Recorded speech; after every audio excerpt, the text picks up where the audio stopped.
আজ আমি তোমাদের সাথে শেয়ার করব আমি যখন ২-৩ দিনের জন্য ট্যুরে যাই, মানে মামা বাড়ি কিংবা মাসি বাড়ি, তখন কি কি ক্যারি করি আমার মেকআপ পাউচে। তো প্রথমেই রয়েছে এখানে একটা টোনারটা তো মাস্ট, আর একটা ময়শ্চারাইজার অল্প একটু নিয়ে যাচ্ছি যেহেতু আমি ২-৩ দিনের ট্যুর করছি। সানস্ক্রিন নিয়েছি, আর এখানে মিনি একটা ফেস ওয়াশ নিয়েছি, আর এখানে একটা মিনি পারফিউম নিয়েছি যেহেতু গরম, তো গরমে পারফিউমটা মাস্ট। আর একটা মাস্কারা নিয়েছি মেকআপ প্রোডাক্টের মধ্যে, একটা ব্রাশ, একটা আইব্রো ব্রাশ, আর হচ্ছে একটা লিপ লাইনার, আর একটা জেল আইলাইনার, এবং হচ্ছে আইব্রো করার জন্য একটা কিট, এটা বলা চলে, এটা 2 in 1, আর একটা ব্লাশটা আমার লাগেই।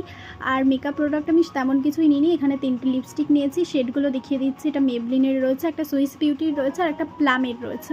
তো লিপস্টিক 3টে শেডই আমার কিন্তু ভীষণ ভালো লাগে, আমি ডেলি বেসিসে ইউজ করে থাকি। আর এখানে স্ট্রোব ক্রিমটা নিয়েছি যেহেতু আমি মেকআপ বলতে হাইলাইটার বলো, ফাউন্ডেশন সেরকম কিচ্ছু নিচ্ছি না, জাস্ট নর্মাল এই গরমের জন্য। আর লাস্টে নিয়েছি একটা নাইট ক্রিম, এইটুকুই বাস, আমার এইটুকুতেই হয়ে যাবে।